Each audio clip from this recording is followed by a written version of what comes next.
Welcome back to my channel Bong Crafter 6। আজকে আমি তোমাদের সাথে শেয়ার করব একটা ঘড়ির টিউটোরিয়াল। এই ঘড়িটা অনেক দিন ধরেই ঘরে পড়েছিল, নষ্ট হয়ে গেছে অনেক দিন আগেই, তবে ফেলে দিইনি, কারণ কোনো নষ্ট জিনিসও না আমার ফেলতে ভালো লাগে না। মনে হয় এটা যদি পরে আবার দরকার হয় বা এটা যদি আবার পরে কোনো কাজে লাগানো যায়। আর এই ঘড়িটা যখন নষ্ট হয়ে গেছিলো তখন ভেবেই নিয়েছিলাম এটার উপর একটা এমব্রয়ডারি ট্রাই করব, তো সেটাই আজকে করলাম। প্রথমে এর পার্টসগুলো খুলে আমি আলাদা করে রেখে দিচ্ছি। শুধু আমার এই স্ট্রাকচার দরকার হবে, ঘড়ির যে বেসটা রয়েছে শুধু এটাকে কাজে লাগিয়ে আর এই বেল্টের লাস্টে যে লকটা থাকে এই লকটাকে কাজে লাগিয়ে আজকে জিনিসটা তৈরি করব। তো প্রথমে আমি এই বেসের সাইজ মতো একটা কার্ডবোর্ড নিয়ে কেটে নিচ্ছি।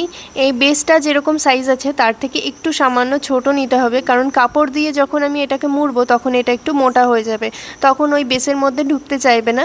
তো তার জন্য কিন্তু এই বেসের চেয়ে একটুখানি সামান্য ছোট সাইজে এরকম সার্কেল করে কাগজটাকে কেটে নিতে হবে। তারপর এটার চারদিকে আমি এভাবে পয়েন্ট আউট করে নিলাম কতটা ঠিক বড় হবে এর ড্রয়িংটা। তো সেই হিসাবে আমি ড্রয়িং করে নিয়ে স্টিচ করতে শুরু করলাম। এই যে ফ্লাওয়ারটা করব এটা কিন্তু রোজ মোটিভের হবে, তো তোমরা এই সেলাইটা শিখে নিতে পারো এমব্রয়ডারির। তো প্রথমে আমি সূচটাকে কিভাবে পিন করলাম সেটা দেখতেই পেলে। আরও একটা এক্সট্রা সূচ নিয়ে আমি এটার পাশে বসিয়ে দেবো, যাতে এই যে নটগুলো আমি দেবো এগুলো একটু চওড়া হয়। তোমরা কিন্তু সূচের পরিবর্তে যে কোনো পেনের রিফিল এরকম ছোট করে কেটে নিয়ে এই যে সূচটা দিয়ে আমি মেইনলি সেলাই করছি এটার মধ্যে ঢুকিয়ে কিন্তু এই সেলাইটা করে নিতে পারো। যাই হোক, কীভাবে আমি নটগুলো দিচ্ছি তোমরা দেখলে নিশ্চয়ই বুঝতে পারবে। তোমাদের জন্য অনেকক্ষণ ধরেই আমি স্লো মোশনে এই নটটা দেখিয়ে দেবো। তো এরকমভাবে নট দিতে থাকতে হবে, যতটা ডিস্টেন্সে তোমরা এই সূচটাকে গেঁথেছিলে সেই ডিস্টেন্স অনুযায়ী তোমাদের কিন্তু চোখের আন্দাজে এই নটগুলো দিতে হবে। বেশি দিলেও কিন্তু এটা প্রবলেম হবে আর অল্প দিলেও প্রবলেম হবে, তো সেই হিসাবে চোখের আন্দাজে তোমাদেরকে করতে হবে। দিয়ে তারপর সূচটাকে কিন্তু সাইড থেকে বার করে নিতে হবে, মানে এই যে সাইডে এক্সট্রা যে সূচটাকে আমি রেখেছি নটগুলোকে মোটা করার জন্যে সেটাকে বার করে নিয়ে মেইন যে সূচ দিয়ে আমি সেলাই করছি সেটাকে কিন্তু নিচের দিক থেকে তুলে নিলেই তারপর কিন্তু জিনিসটা রেডি হয়ে যাবে। এবার দেখো আমার এখানে নটগুলো দেওয়া হয়ে গেছে, সাইড থেকে সূচটাকে বার করে মেইন সূচটাকে আমি টানবো, আর এপাশে যে সুতোটা থাকবে সুতোটাকে ধরে আস্তে আস্তে করে টান দিলেই কিন্তু এটা পাপড়ির মতো আকার নিয়ে নেবে। আর এটা করা হয়ে গেলে এখান থেকে সূচটাকে আমি নিচের দিকে মুভ করে দেবো। তারপর আবার কিন্তু নিচের থেকে একই রকমভাবে সূচটাকে তুলে আরও একটা পাপড়ি সাইড থেকে করব। এভাবে টোটাল 4টে পাপড়ি আমি এখানে দেখাবো। রূপাঞ্জনাদি জিজ্ঞাসা করেছিল যে কোন কাপড়ের ওপর আমি এমব্রয়ডারি করি। আমি কিন্তু সব সময় কটন কাপড়ের ওপর এমব্রয়ডারি করি, অন্য কোনো কাপড়ের ওপর কখনো সেভাবে ট্রাই করা হয়নি। তবে আমার মনে হয় কটন কাপড়ের চেয়ে বেশি কিন্তু অন্য কোনো কাপড়ে সেরকম ফিনিশিং আসবে না। আর কটন কাপড়ের ওপর করলে জিনিসটা দেখতে বেশি ভালো লাগবে, যেহেতু আমরা সবসময় কটন থ্রেড ইউজ করি। তবে সিল্কের থ্রেডও কিন্তু কটন কাপড়ের ওপর বেশ ভালো লাগে। আর যদি কেউ মনে করে সিল্কের কোনো কাপড় বা অন্য কোনো কাপড়ের ওপর ট্রাই করবে তো করতে পারে, তবে যে কোনো জুয়েলারি মেকিংয়ের ক্ষেত্রে কিন্তু আমার মনে হয় কটন কাপড়টাই বেস্ট। এছাড়াও আরও একজন কমেন্ট করে জানিয়েছেন যে উনি কোনোভাবেই জুয়েলারি সেল করতে পারছেন না। আর অনেক দিন আগে একটা ভিডিওতে আমি ডিটেলসে বলে দিয়েছিলাম ঠিক কত রকমভাবে আমরা জুয়েলারি সেল করতে পারি, অথবা কি কি প্ল্যাটফর্ম থেকে আমরা জুয়েলারি সেল করতে পারি, কোনভাবে সেল করলে সহজে সেটা বিক্রি হবে। যাই হোক, সেই সমস্ত কিছু উনি অ্যাপ্লাই করেছেন কিন্তু কোনোভাবেই সেল হচ্ছে না, ওই ভিডিওটার কমেন্ট সেকশানে উনি জানিয়েছিলেন। তো আমি জানি না উনি কিভাবে সেল করার চেষ্টা করেছেন, নিজে হাতে তৈরি করে জুয়েলারিটা সেল করছেন নাকি রিসেলিং করছেন আমি জানি না। তবে যদি রিসেলিং করে থাকেন আমার মনে হয় রিসেলিংয়ের ক্ষেত্রে কিন্তু প্রাইসটা অনেকটা বেড়ে যায়, সেক্ষেত্রে কিন্তু সেই জিনিসটা সেল হতে চায় না। আর যদি উনি নিজে হাতে জুয়েলারি তৈরি করে সেটা সেল করার কথা বা বিজনেস করার কথা বলে থাকেন তাহলেও কিন্তু আমি একটাই কথা বলবো, আমাদের চারপাশে কিন্তু এই হ্যান্ডমেড জুয়েলারিগুলো যেরকম ক্লে জুয়েলারি, ফেব্রিক জুয়েলারি, এই টাইপের জুয়েলারিগুলো কিন্তু অতটাও প্রচলিত হয়নি যে আমরা বানালেই সেল হয়ে যাবে। আর তার জন্য কিন্তু কম্পিটিশন অনেক বেশি, কারণ আমাদের মতো এরকম অনেকেই রয়েছে যারা জুয়েলারি নিয়ে কাজ করছে, তবে তারটাই কিন্তু সেল হবে যার কাজটা সবচেয়ে সেরা হবে আর ইউনিক হবে।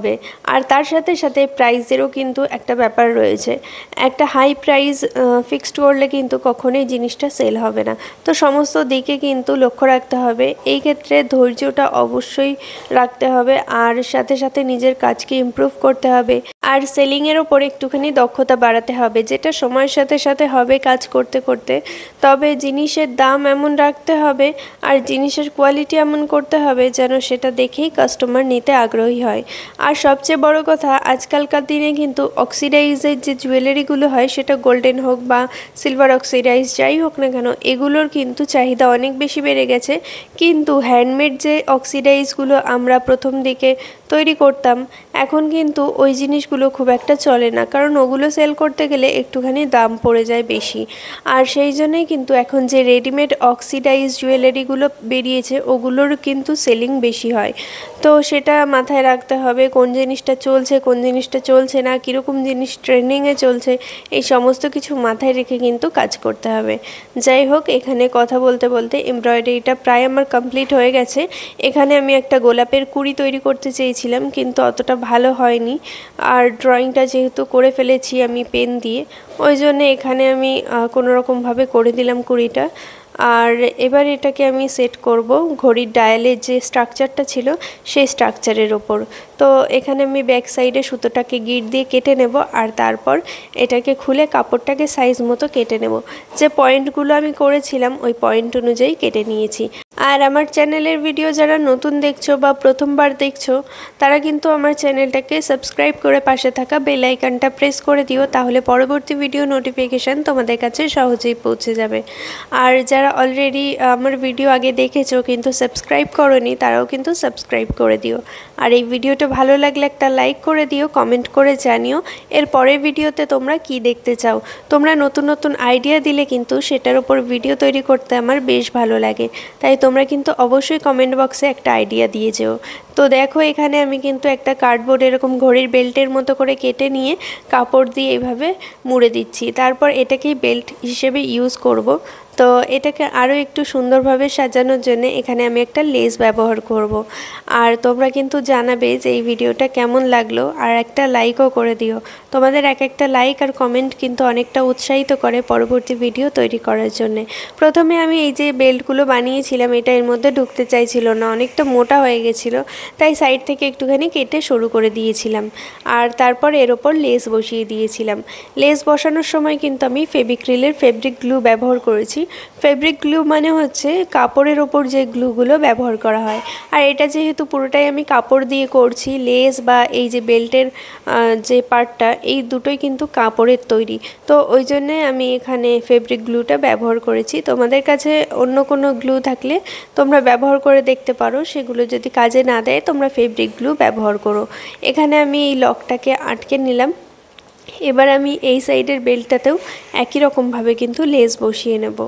আর এই সাইডে আমি একটা এরকম লক সেট করে দিচ্ছি, যাতে ওই সাইডের বেল্টটাকে এই পাশে আমি আটকাতে পারি। তো যাই হোক, এবার আমি ওপরের যে কাঁচটা রয়েছে এটাকে আঠা দিয়ে আটকাবো, কারণ এটা প্রথমে আঠা দিয়েই আটকানো ছিল আর এটা এমনি এমনি আটকাচ্ছিল না। তো এখানে আমি একটুখানি গ্লু দিয়ে আটকে দিয়েছি। তো আজকের ভিডিওটা কেমন লাগলো অবশ্যই কমেন্ট করে জানিও, একটা লাইক করে দিও, আর তোমরা এরকম কিছু বানালে ছবি পাঠিও আমার ফেসবুক পেজে।